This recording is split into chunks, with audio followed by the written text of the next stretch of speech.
तो सतयुग काल में एक ऋषि हुए जिनका नाम हुआ है कश्यप। उनकी 13 पत्नियां थीं, जिनमें से 2 के नाम थे कद्रु और विनिता।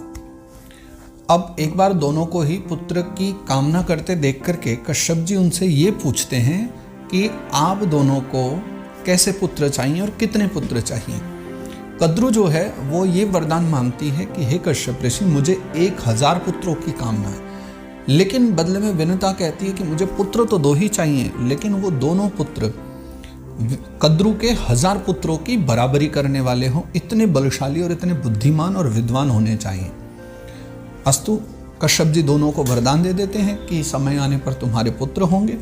और कुछ ही समय के बाद, कुछ काल बीतने के बाद में दोनों के ही गर्भ से अंडों का जन्म होता है।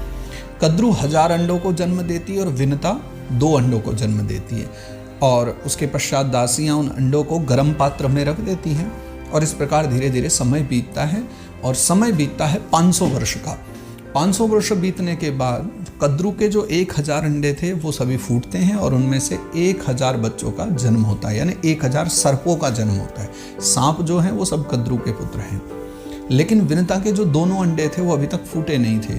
और ये देख करके थोड़ा सा सोतिया डाह उसके मन में प्रकट हुई, कहीं ऐसा ना हो कि इसका नाम ज़्यादा हो जाए, पुत्र प्रकट हो गए हैं तो प्रेम ज़्यादा इसी को मिले। तो इस भय से विनिता ने अपने एक अंडे को फोड़ दिया। और विनिता ने जो अंडा फोड़ा उसमें से बहुत सुंदर सुकुमार पीत वर्ण और रक्त वर्ण जैसा एक बालक प्रकट हुआ, यानी लाल और पीला सा उसका वर्ण था। लेकिन ऊपर से जितना वो पुष्ट था, नीचे से उतना ही अधूरा था। उसके नीचे के अंग यानी चरण आदि अभी ठीक से पुष्ट भी नहीं हो पाए थे और अधूरे समय में उसको अंडे से बाहर निकाला गया था। इस कारण से उस बालक ने अपनी माँ विनिता को श्राप दे दिया कि तुमने अपनी जिस बहन से सौतिया डाह करके मुझे समय से पहले ही अंडे से बाहर निकाला है अंडा फोड़ करके, तो मैं ये श्राप देता हूँ उसी बहन की दासी बन करके तुम्हें 500 वर्ष तक समय बिताना पड़ेगा। माता बड़ी दुखी होती है और तब बालक से कहती है कि नहीं बेटा, ऐसा ना करो, मुझे श्राप मत दो, मैं तुम्हारी माँ हूँ। लेकिन अंततः वो श्राप दे चुका था बालक, तो वो वहाँ से चले जाता है और जाते जाते कहता है कि कृपा करके वे दूसरा अंडा नहीं फोड़ना, क्योंकि समय आने पर ये स्वयं फूटेगा। और वो बालक चले जाता है। आप जानते हो बालक कौन था? उस बालक का नाम हुआ अरुण। वो भगवान सूर्य का सारथी है।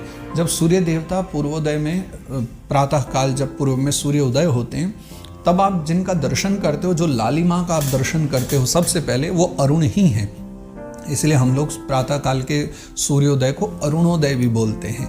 अरुण भी सूर्य का नाम है और अरुण वैसे भगवान सूर्य के सारथी भी हैं।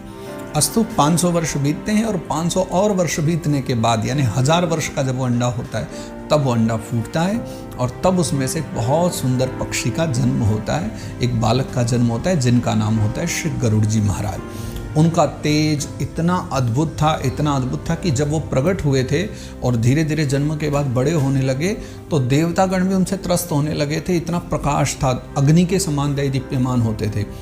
तब समस्त देवताओं ने अग्नि देवता को बुलाकर प्रार्थना करी कि आप अपने इस तेज को संभालिए, कम कीजिए। तब अग्नि देवता ने हंसते हुए कहा, ये मैं नहीं हूँ, ये गरुड़ है, ये कश्यप जी का पुत्र है।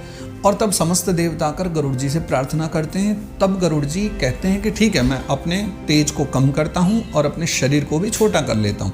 और अब आप लोग जो है आज से बिल्कुल निश्चिंत होकर के रहिए, मेरे द्वारा कभी किसी को कोई त्रास नहीं होगा। और तब एक दिन उनकी माता विनिता जो बैठी हुई थी, गरुड़ जी उनके पास थे, तब अचानक कद्रु का आगमन होता है। और कद्रु आकर विनिता से ये कहती कि बहन, सर्पों का एक बहुत विशेष द्वीप है, मेरी बड़ी इच्छा है कि मैं उस द्वीप को देखूं, तो तुम मुझे लेकर चलो। और इतना कहती विनिता कहती है कि चलो ठीक है, मैं ले चलती हूँ। और अपने कांधे पर बिठा करके उसको ले चलती है। साथ में सर्प भी तैयार होते हैं। तो गरुड़ जी से कहती हैं विनिता कि बेटा, इन सर्पों को तुम अपने कांधे पर बिठा लो। तब पूछते हैं गरुड़ जी महाराज अपनी माँ विनिता से कि क्यों, आखिर ऐसा क्या हुआ था कि जिसके कारण आप अपनी ही बहन की दासी बन गई हो। हाँ, वो छोटे भाई ने श्राप दिया था, वो तो एक अलग बात है, लेकिन यहाँ जीवन में ऐसा क्या हुआ कि जब आपने इनकी दास्ता स्वीकार कर ली, किस बंधन से आप इस दास्ता में हैं और आखिर कौन सा कारण है कि आपको दास्ता स्वीकार करनी पड़ी। आखिर मैं इनकी आज्ञा को क्यों मानूं, आखिर आपने ऐसा कौन सा अपराध कर दिया था, कृपा करके वो मुझे बतलाइए। और फिर ये भी हम जानेंगे कि कैसे उस श्राप को समाप्त किया जाए। तो आज तो शुभारंभ ही कर रहे हैं अब हरि कथाओं को गाने का, हमारे प्राचीन भारतीय वैदिक इतिहास को समझने का। इसलिए आज की कथा में बस इतना ही। अगली कथा में हम ये जानेंगे महाराज गरुड़ जी के माता को श्राप क्यों मिला और कैसे उन्होंने उस श्राप से मुक्ति पाई। ये अगली चर्चा में हम देखते हैं। जय श्री राधे।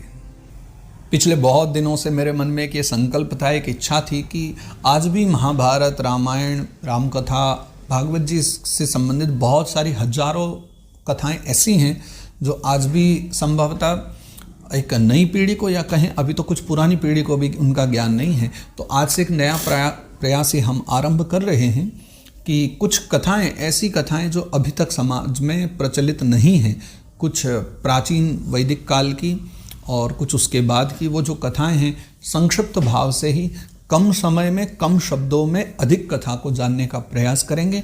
आज से ये प्रयास आरंभ हो रहा है।